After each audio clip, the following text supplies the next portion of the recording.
Graça e paz, meus irmãos, boa noite, que bom podermos estar juntos aí nessa noite chuvosa, não é? Estamos num número pequeno aqui, mas certamente um grupo de irmãos aí abençoados, desejosos de ter comunhão e, sobretudo, de estudar e aprender sobre a palavra de Deus, não é?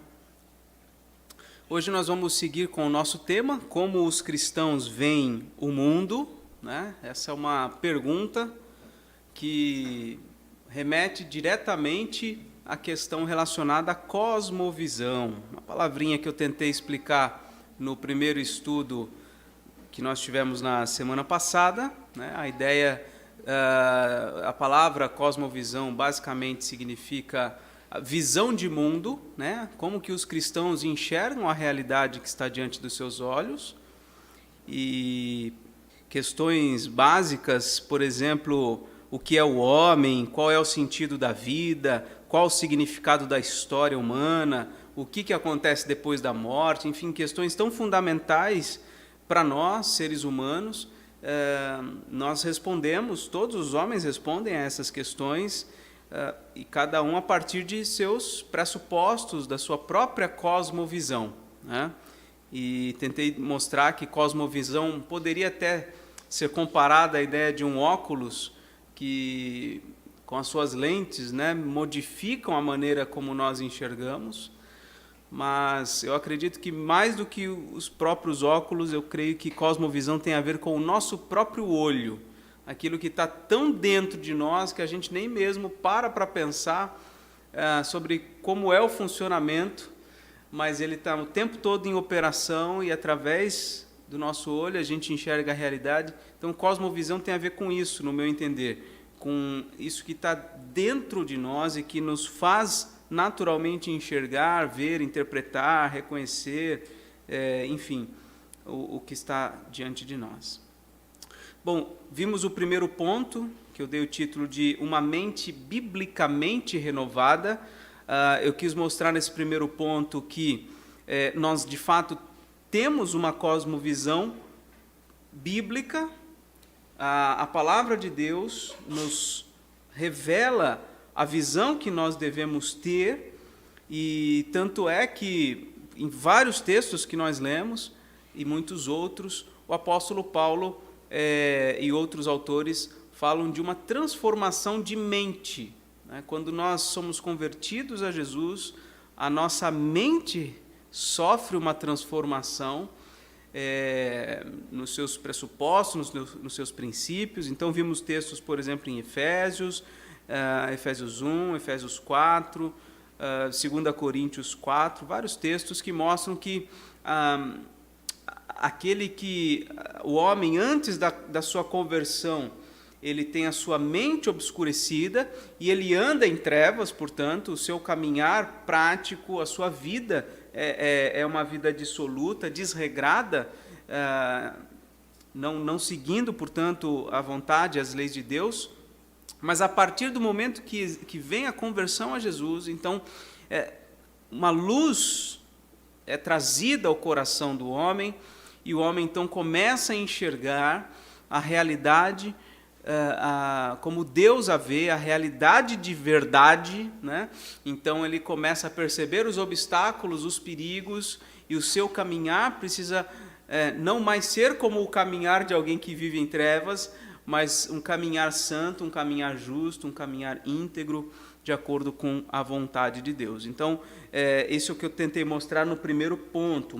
Nós devemos buscar ter uma mente biblicamente renovada, e isso se dá num processo contínuo de leitura, de estudo, de oração, de vida com Deus, de esforço realmente por viver a vida pautado pelos princípios e valores do reino de Deus, e não pela cultura, pelas informações, pelas influências todas que nós recebemos em diversos conteúdos que nós consumimos diariamente, né? Esse foi, então, o primeiro ponto. Hoje nós vamos estudar o segundo ponto. Eu intitulei aqui Uma Visão Biblicamente Orientada. Então, vamos tentar agora procurar identificar na Palavra de Deus qual é a maneira de enxergar a realidade. O que a Bíblia diz sobre o fundamento, a base, o que está lá no cerne da realidade humana, daquilo que nós vemos e vivemos na nossa vida. Então, no que diz respeito à cosmovisão bíblica, a maioria dos teólogos reformados reconhecem que a Bíblia oferece 4 conceitos básicos que nos ajudam a compreender a realidade. Talvez a grande maioria assuma os 3 primeiros, criação, queda e redenção, mas um número crescente de teólogos tem também admitido esse 4º pilar, esse 4º conceito, que forma então a cosmovisão bíblica como um todo. E eu gostaria que você começasse a perceber esses pilares, esses conceitos, como uma estrutura básica para se interpretar tudo. Tudo que pode estar na sua mente, no seu coração, e até o que você não está pensando agora, mas tudo que existe. Por exemplo, a realidade da violência, a realidade da política, a maneira como nós produzimos arte, a educação, enfim, o pensamento humano, a construção do pensamento humano, tudo que a gente possa imaginar deve ser interpretado, visualizado, compreendido a partir dessa estrutura básica. Então, isso aqui é muito importante, você memorizar esses 4 pontos. Inclusive, mais adiante a gente pode até falar um pouco mais sobre isso, esses 4 pontos podem servir para evangelização, para você comunicar de modo eficaz o Evangelho, tá bom? Então, se possível, memorize, grave, guarde no seu coração, na sua mente, esses 4 princípios. Nós vamos falar sobre cada um deles. Não sei se nós vamos terminar hoje, não importa. A gente vai estudar cada um deles. É claro que é um estudo introdutório, mas eu gostaria que fosse bastante útil, tá bom? Para a gente interpretar a realidade, mas também para a gente mostrar para as pessoas como os cristãos veem as coisas, tá certo? Esse é o nosso objetivo. Então, os conceitos são esses: criação, queda, redenção e consumação. A visão de mundo a partir dessas categorias pode ser resumida da seguinte forma, e aí eu vou colocar uma imagem antes de passar para frente, né? Que mostra já os 4 na sequência. Tá bom? Todo o conteúdo bíblico, basicamente, pode se encaixar nessa estrutura, né? Nós vemos no início do mundo Deus criando todas as coisas, uma criação literal, né? Não é uma história mitológica, não tem não tem uma intenção. Nós percebemos na interpretação do texto que não há intenção de que os elementos que estão ali aparecendo naquela história sejam apenas elementos paradigmáticos para uma história irreal, apenas como uma forma da gente ter uma ideia do que pode ter acontecido. Não. O que nós vemos no relato da criação, em Gênesis 1, Gênesis 2, é o que de fato aconteceu. É óbvio que nós não temos ali uma descrição exaustiva de cada um dos detalhes, né? Mas ali o que está escrito é verdade, foi dessa maneira. A interpretação básica e simples do texto nos mostra que esse texto deve ser recebido como uma narrativa verídica, certo? Então, se aceitamos a palavra de Deus, devemos confiar nisto.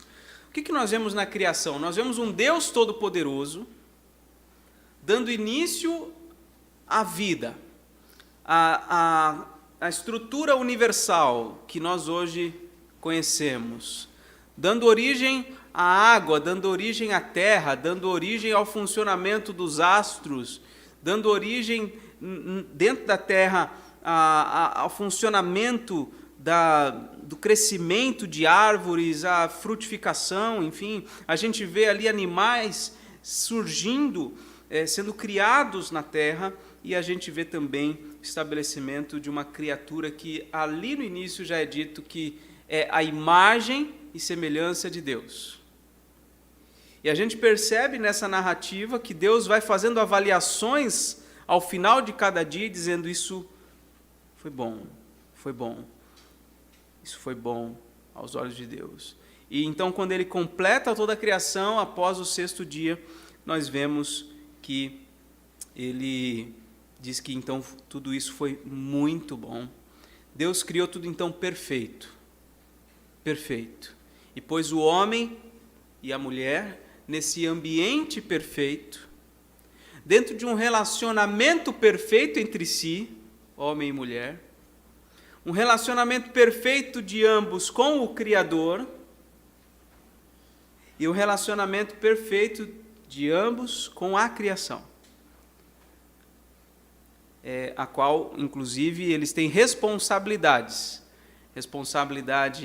para cuidar, para gerenciar, para administrar, para proteger. Então, é isso que nós vemos lá no início, né? Passa para o próximo slide, Mateus, por gentileza. Então, vamos olhar aqui para a criação alguns pontos. O Deus Todo-Poderoso, soberano, justo, santo, por sua vontade, decidiu criar o mundo e tudo que nele existe, as coisas visíveis e invisíveis, em estado de absoluta perfeição e comunhão com ele. Deus os criou para a sua glória.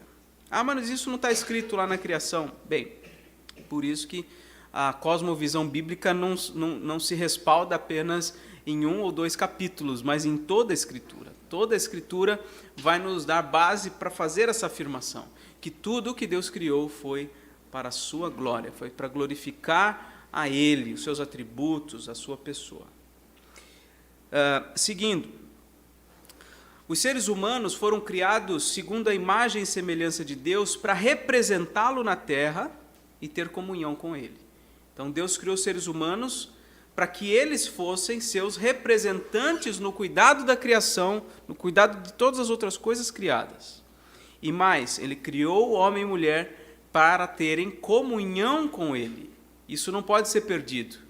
O texto inicial da Escritura nos diz que o Senhor, inclusive, os visitava, né? Ele tinha um interesse pessoal para com Adão e Eva, de estar com eles, de falar com eles, de conviver com eles. Então, eles foram criados para ter comunhão com o seu Criador.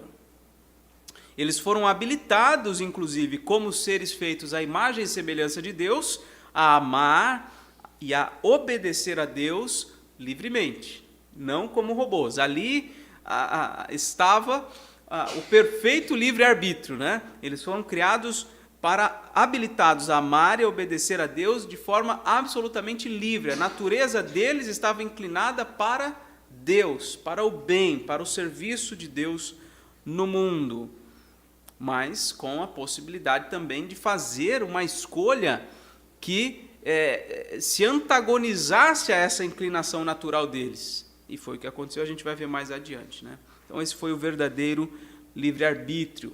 Aqui eu menciono, se os irmãos quiserem também abrir, em Gênesis 1, versículo 30. Na verdade, o 31, não é? Viu Deus tudo quanto fizera, e eis que era muito bom. Muito bom. Então, essa é a narrativa da criação. Basicamente, Deus criou tudo perfeito. A estrutura e a direção perfeitos. Entenda bem essa distinção, estrutura e direção. Estrutura são as capacidades do ser humano, por exemplo, e de toda a criação, inclusive, mas podemos focar no ser humano. As capacidades, capacidade relacional, capacidade intelectual, capacidade moral, capacidade criativa, capacidade administrativa, enfim, isso é estrutura. E direção? Direção é como essa estrutura vai ser utilizada, né? Tudo isso que foi criado estruturalmente bom pode ter uma utilização má. E naquele contexto, Deus criou toda essa estrutura boa e com um direcionamento bom, ou seja, eles usavam todas essas capacidades para glorificar a Deus. Então Deus criou assim, Deus criou dessa forma. Seguindo para o próximo tópico, então nós vemos agora a queda. O primeiro conceito então qual que é? Criação. E agora o segundo? A queda. Muito bem. Então, os seres humanos perfeitos, em seu livre-arbítrio, decidiram não obedecer a Deus por influência e sugestão de Satanás.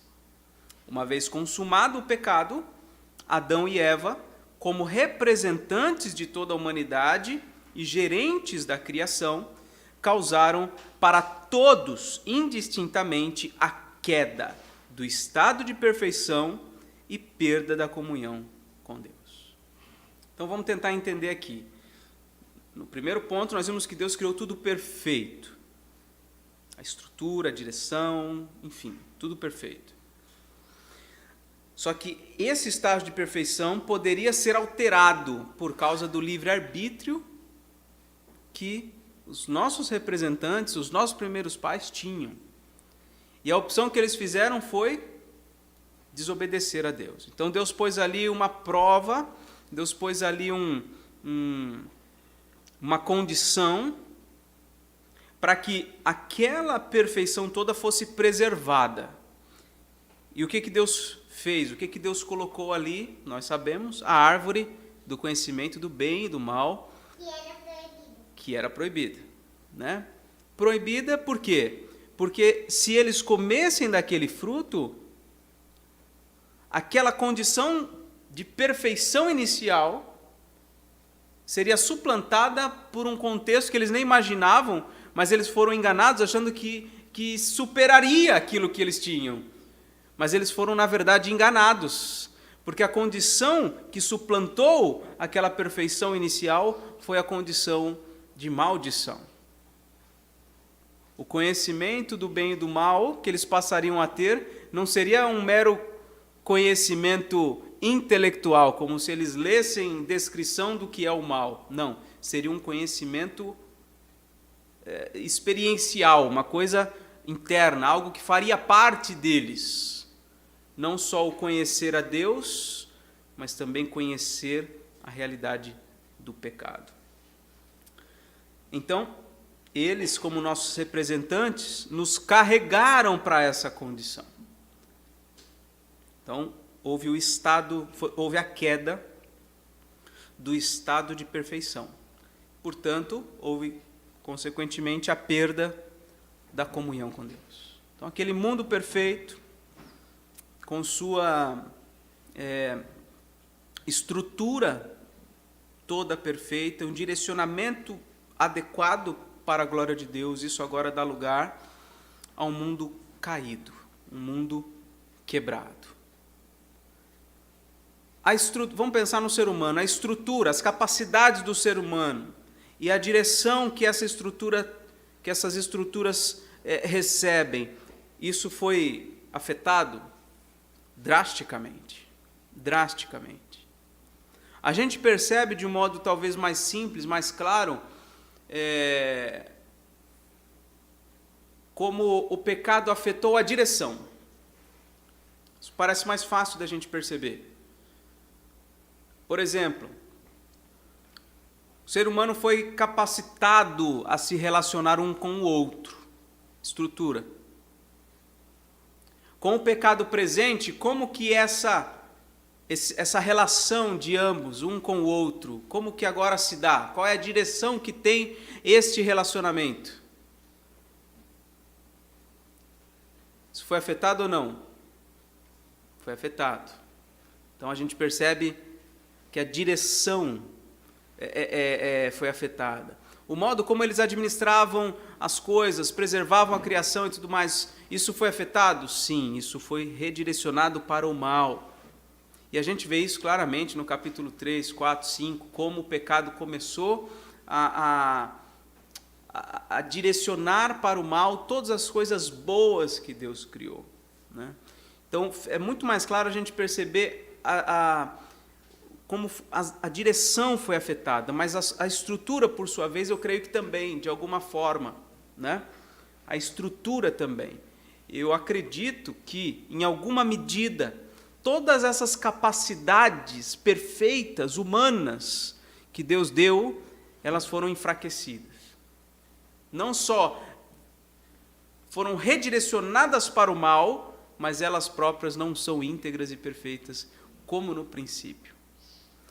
E por que eu creio nisso? Por causa daquelas promessas futuras que Deus fala de corpos glorificados e enfim, capacidades muito mais excelentes e mais maravilhosas do que essas que nós hoje temos. O ser humano é maravilhoso, é perfeito nesse sentido assim, de complexo, tem tantas habilidades, tantas coisas maravilhosas, mas ainda nós não sabemos o que haveremos de ser, né?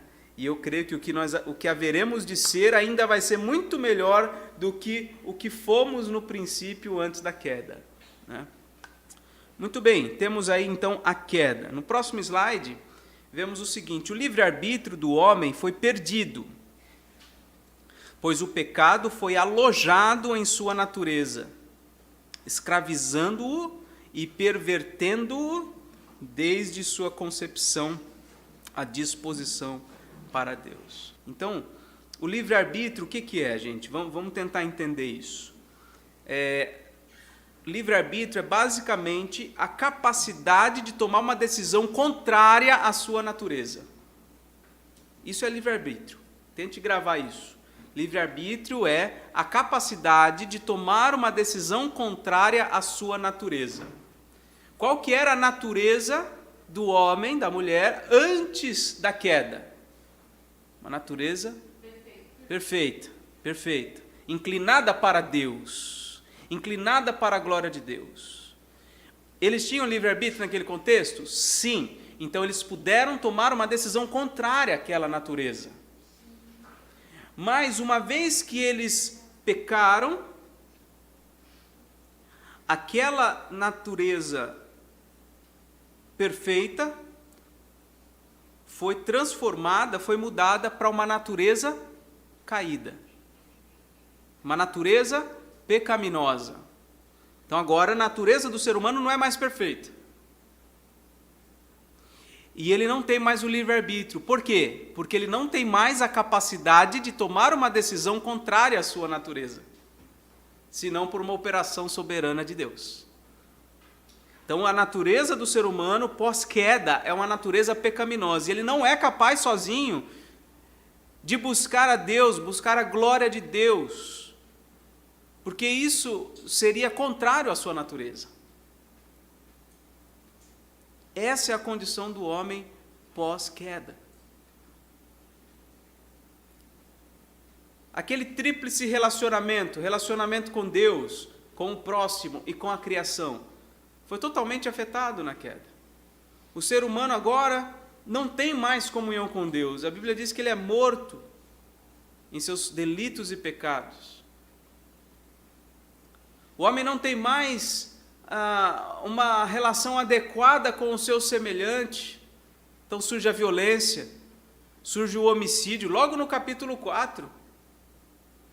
Homicídio já presente. Capítulos 4 ou 5, poligamia, deturpação moral, sexual. Então a relação do homem com o seu semelhante, terrivelmente afetada. E a relação do homem com a criação, por sua vez, também.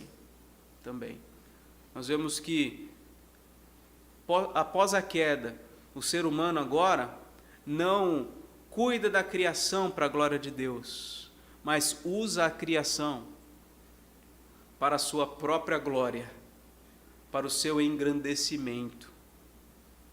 A gente vê, por exemplo, no capítulo 11 de Gênesis, naquela célebre construção da Torre de Babel, que visava usar recursos da criação de Deus, como argamassa e tijolos, porque não sai do nada, né?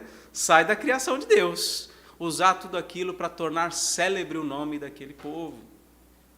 Então, a relação do homem com o seu semelhante, melhor dizendo, com a criação, foi terrivelmente afetada. Então, o livre-arbítrio, ele foi perdido porque o homem não é mais capaz de tomar uma decisão contrária à sua natureza. Agora, todas as suas decisões são naturalmente pecaminosas. O normal é o homem pecar, até quando faz uma boa ação.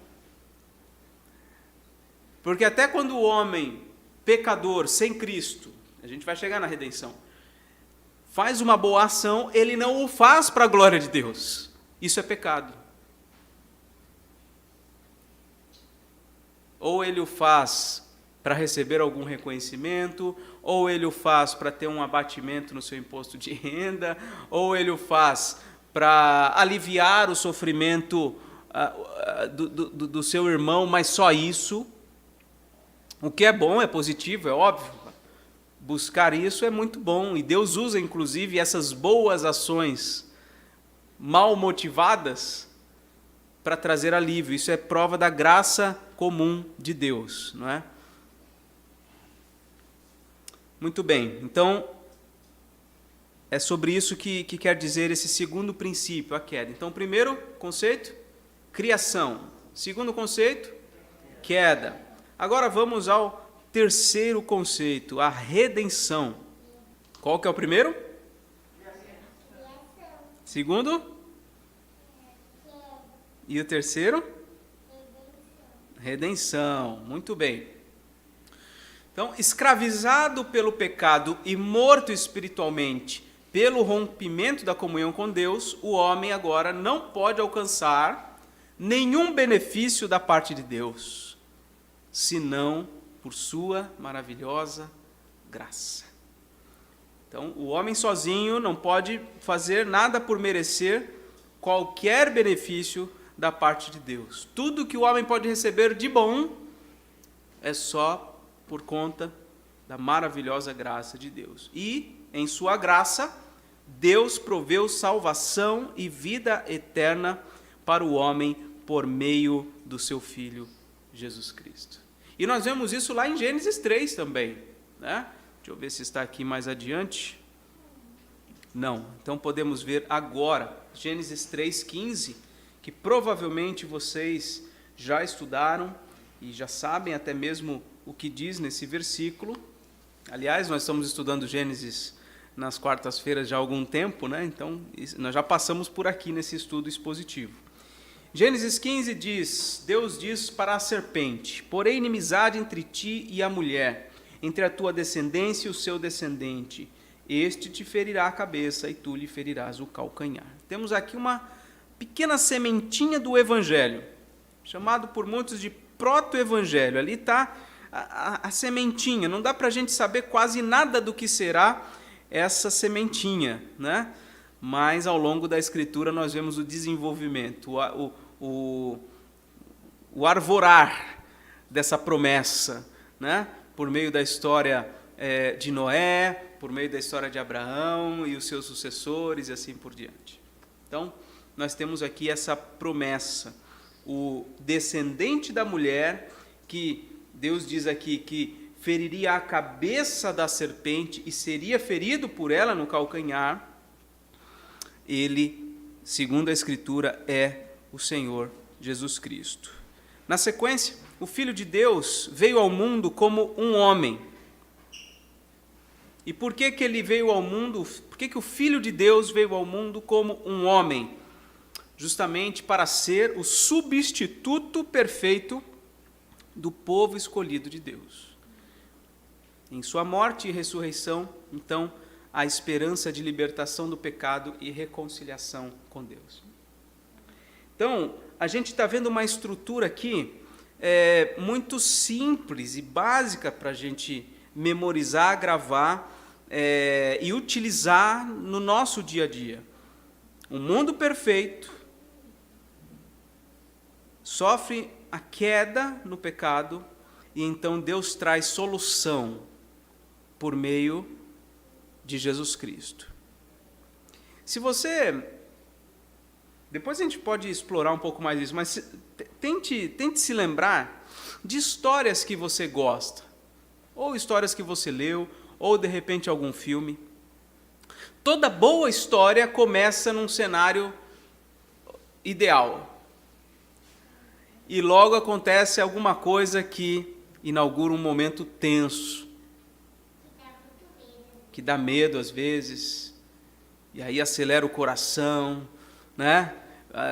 Algumas histórias têm muita ação, e aí os personagens estão sempre buscando resolver um problema, para retornar àquela condição inicial de paz, de harmonia, de tranquilidade. Não é assim? E qual resposta, então, os personagens encontram? O que eles buscam para resolver os problemas? Ou que ferramentas eles utilizam? Cada história vai ter a sua proposta de redenção. Cada história vai ter a sua proposta. Então, a narrativa bíblica, a história bíblica, conta exatamente a solução para o mundo, o remédio para o problema que nós temos no mundo. E esse remédio, essa solução, é Jesus Cristo. Em sua morte e ressurreição é que nós temos esperança. Esperança de libertação do pecado, tudo isso que nos afasta de Deus, tudo isso que afeta tanto as nossas emoções, afeta tanto a paz que nós poderíamos sentir. Em Jesus Cristo nós temos a esperança de que essas coisas serão resolvidas. A redenção é o processo reverso da queda. A queda deu start num processo de maldição. Deus estabeleceu a sua maldição sobre a terra, porque Deus não pode abençoar um mundo em que existe o pecado. O pecado entrou no mundo, então não tem como esse mundo existir de um modo perfeito mais. Por isso Deus amaldiçoou a terra. Mas ele proveu uma maneira desse processo de queda ser revertido. E a redenção é isso. É o processo reverso da queda, no qual o homem tem sua comunhão com Deus restabelecida. E tem o seu pecado progressivamente retirado. E tem a liberdade de adorar a Deus reativada.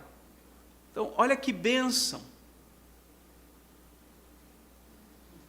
Essa é uma boa, uma excelente notícia para as pessoas que vivem nesse mundo mal. Saber que eles agora podem, por meio de Jesus Cristo, ter sua comunhão com Deus estabelecida. Ter as consequências do seu pecado progressivamente retirados. Ter o seu sofrimento aliviado. E ter de novo a possibilidade de adorar a Deus. E tudo isso acontece por quê? Tão somente pela graça de Deus. Vamos ler agora Efésios capítulo 2, versículo 5.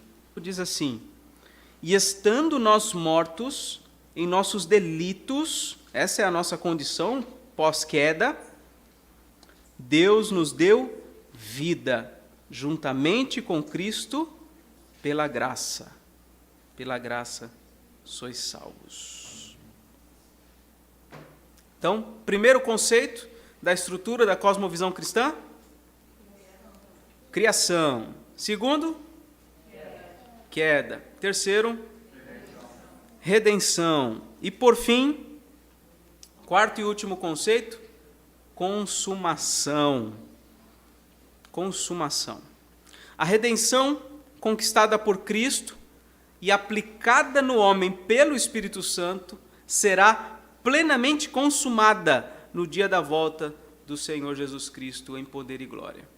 Então, na cruz do Calvário, Jesus Cristo conquistou para nós a salvação completa e definitiva. A solução completa e definitiva para o pecado. Entenda isso, na cruz. Quando ele morreu, Mas eu pergunto, essa solução completa e definitiva para o pecado passou a ser experimentada pelo povo de Deus a partir daquele momento? Não. O Senhor Jesus Cristo diz que viria um Consolador que iria guiar o seu povo no conhecimento da verdade, que iria convencer o homem do pecado, da justiça e do juízo. Ou seja, o momento por vir ainda seria um momento onde onde o pecado estaria presente. A natureza pecaminosa ainda estaria presente. Mas estaria presente também o seu Espírito, regenerando, salvando, convencendo o homem do pecado, aplicando os méritos de Cristo ao povo de Deus. Isso que não foi resolvido, aliás, foi resolvido completamente na cruz, não foi aplicado imediatamente. Por quê? Não sei. Deus decidiu assim. Deus poderia, a partir da cruz, salvar todos os seus filhos e dar a eles plena redenção. Poderia aplicar tudo ao mesmo tempo, mas Deus não quis fazer isso. E eis-nos aqui há 2000 anos, inclusive, como igreja, né? Experimentando o poder de Deus, por um lado, experimentando a realidade de sermos cidadãos do reino de Deus, por um lado, mas, por outro lado, enfrentando perseguições, enfrentando sofrimentos diversos. Então, nós vivemos uma tensão entre uma realidade amaldiçoada e uma esperança futura da retirada completa do pecado da nossa vida e do mundo. Então, por isso, esse quarto conceito que nos remete para esse estágio final, em que todo o pecado, toda a consequência do pecado será efetivamente retirada, abolida, condenada por Deus. Nesse dia, naquele dia futuro, sem a influência do pecado e de Satanás, que serão punidos eternamente, o povo de Deus habitará com ele no novo céu e na nova terra. Vamos ler agora Apocalipse 21, versículo de número 3. Então ouvi grande voz vinda do trono, dizendo: Eis o tabernáculo de Deus com os homens. Deus habitará com eles, e eles serão povos de Deus, e Deus mesmo estará com eles. E lhes enxugará dos olhos toda lágrima, e a morte já não existirá. Já não haverá luto, nem pranto, nem dor, porque as primeiras coisas passaram. E aquele que está sentado no trono disse: Eis que faço novas todas as coisas. E acrescentou: Escreve, porque estas palavras são fiéis e verdadeiras. Disse-me ainda: Tudo está feito. Eu sou o Alfa e o Ômega, o princípio e o fim. Eu, a quem tem sede, darei de graça da fonte da água da vida. Isso nós já experimentamos hoje? Claro que não. Essa é uma realidade futura. É algo que deve estar presente no nosso coração em forma de esperança e de expectativa. É disso que se trata a ideia da consumação. Vamos ao próximo ponto aí. Esse resumo, então, em uma breve descrição de cada um desses pontos, não responde a todas as questões, eu tenho consciência disto, né? Mas nos ajuda a ver como que a Bíblia nos orienta na tarefa de compreender a realidade ao nosso redor. Tudo que vemos no presente momento da nossa existência se enquadra no contexto da queda e da redenção. Então, esses conceitos são importantes para a gente saber de onde nós viemos e para onde nós estamos indo. Que são as perguntas básicas da criação humana, não é? Da raça humana. Todos têm esse questionamento, de onde viemos e para onde estamos indo. E as respostas que cada um vai dar, cada pessoa, cada religião, cada povo vai dar, difere muito. As respostas que a Bíblia dá são: nós fomos criados por um Deus perfeito para termos relação com Ele, para termos comunhão com Ele, para servirmos a Ele, para a glória dEle. E para onde estamos indo? Estamos indo para uma realidade semelhante a esta, uma eternidade de comunhão com Deus, vivendo a serviço dEle, para a glória dEle, tendo plena satisfação nele. Agora, qual o sentido da história, da realidade? Como nós entendemos o que nós estamos vivendo no presente momento? Aí é esse segundo ponto desse slide. Nós estamos vivendo num momento entre a queda e a redenção. Estamos num momento, vamos dizer assim, intermediário, né? A história está sendo contada. Não houve ainda um desfecho. Nós estamos, ao mesmo tempo, sofrendo as consequências da queda no pecado, e o povo de Deus, que já foi alcançado pela graça dele, está vivendo um processo de santificação, de libertação do pecado. Deus está nos preparando para essa eternidade com Ele.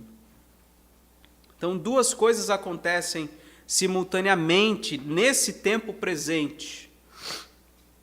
Pessoas, por um lado, são dominadas pelo pecado e regidas por Satanás. E, por outro lado, pessoas são atraídas pela graça soberana de Deus por meio da sua palavra e do seu Espírito. Sofrimento e paz, maldição e graça, dor e esperança caracterizam o nosso tempo. Não é só uma coisa, e obviamente não é só outra. É interessante que a queda, ou os efeitos da queda, estão o tempo todo na boca das pessoas. O tempo todo as pessoas estão se referindo a algo ruim. Pelo menos aqui da nossa cultura, né? O tempo todo as pessoas estão se referindo a algo ruim da nossa realidade. E por quê? Porque de fato nós vivemos num mundo caído em pecado. E essas coisas podem ser instrumentos, pontes, para nós apontarmos para a solução de Deus para essas coisas. O problema é que às vezes a gente está tão imerso na nossa cultura, que as propostas de redenção que os homens produzem são admitidas por nós. Por exemplo, através da política. Nós vivemos uma crise terrível econômica. Bom, qual é a solução? Bom, a solução vai ser a gente trocar o Congresso. Renovar a presidência da República.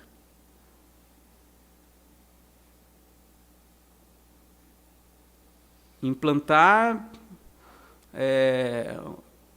uma economia pautada no liberalismo econômico. Ou o contrário de tudo isso. Cada um vai apresentar propostas assim. Mas qual que é a redenção real e verdadeira a partir do ponto de vista de Deus? Será que é trocar o Congresso?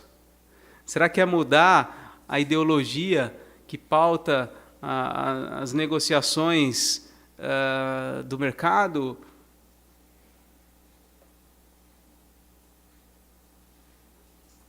Mas por vezes são essas coisas que a gente defende,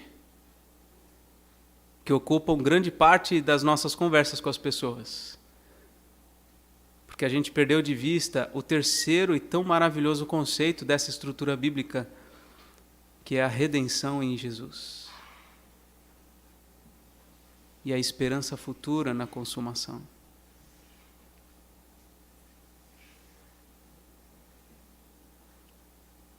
A gente pode pensar em outras áreas.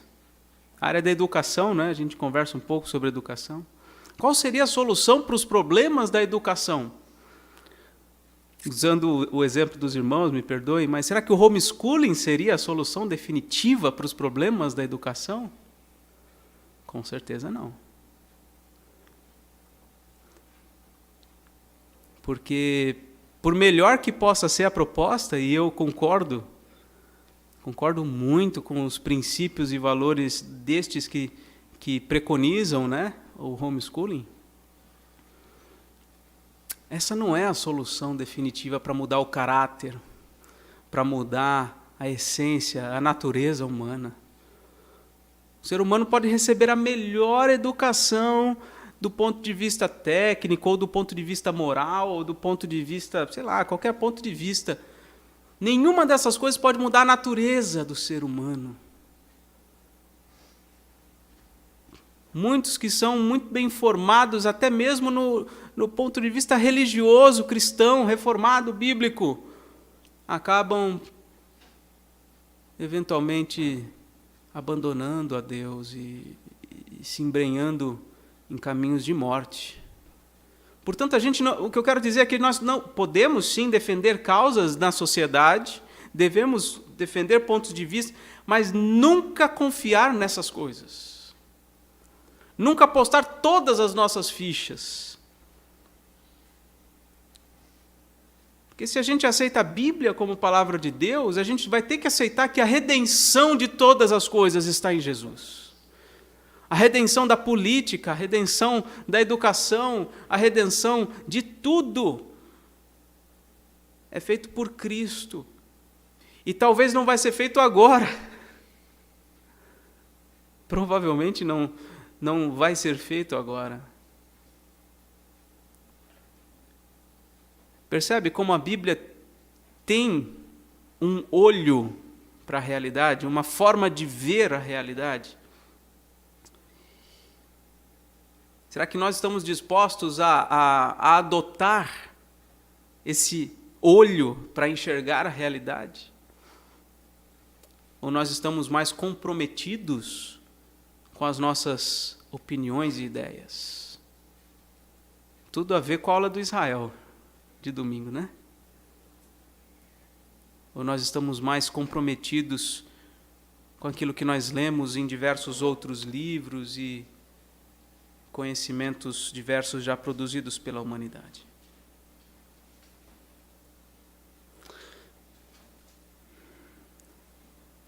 Eu quero encerrar aqui. Ainda tem um último ponto, que é a conclusão. Então vamos deixar para o nosso próximo estudo algumas considerações finais a respeito dessa aula introdutória, né, sobre cosmovisão. Acho também, deixa para outra aula. Tá bom, vamos deixar para a próxima aula, né? E eu gostaria que talvez vocês pudessem pensar durante a semana em como essa estrutura, criação, queda, redenção e consumação, podem ser utilizados para interpretar questões diversas da sua vida em particular, da sua realidade. E eu gostaria que vocês fossem desafiados nisso, inclusive a compartilhar com a gente no final do estudo. Reflexões de vocês. Anote isso. Se você gravar na memória, talvez ela se apague rapidamente. Nossa memória é RAM, né? Não é uma memória durável em geral, mas Você não escreve no cérebro. Se a gente escrever no cérebro é fácil de apagar, mas se a gente escrever no papel fica mais fácil da gente guardar. Tentem, irmãos, tá bom? Nós vamos orar e encerrar, mas ainda gostaria de aqui com os irmãos presentes, conversar um pouquinho mais sobre isso. Vamos orar? Ó Deus bendito, nós te agradecemos por esse tempo de estudo. De fato, a tua palavra é lâmpada para os nossos pés e luz para os nossos caminhos, e ela pode, Senhor, nos ajudar a ver as coisas que estão ao nosso redor, a entender o que o Senhor está fazendo no mundo e qual será o destino final de todas as coisas. Tua palavra tem respostas satisfatórias para todas as principais perguntas da humanidade, e nos ajuda a ver assim. Nos ajuda a nos contentar com essas respostas, porque elas realmente não só são satisfatórias, mas elas são verdadeiras, e é isso que nós mais precisamos. Nós precisamos da verdade nesse mundo de tanta mentira, de tantas coisas, tantas ideias e conceitos errados. A gente precisa da verdade, Senhor.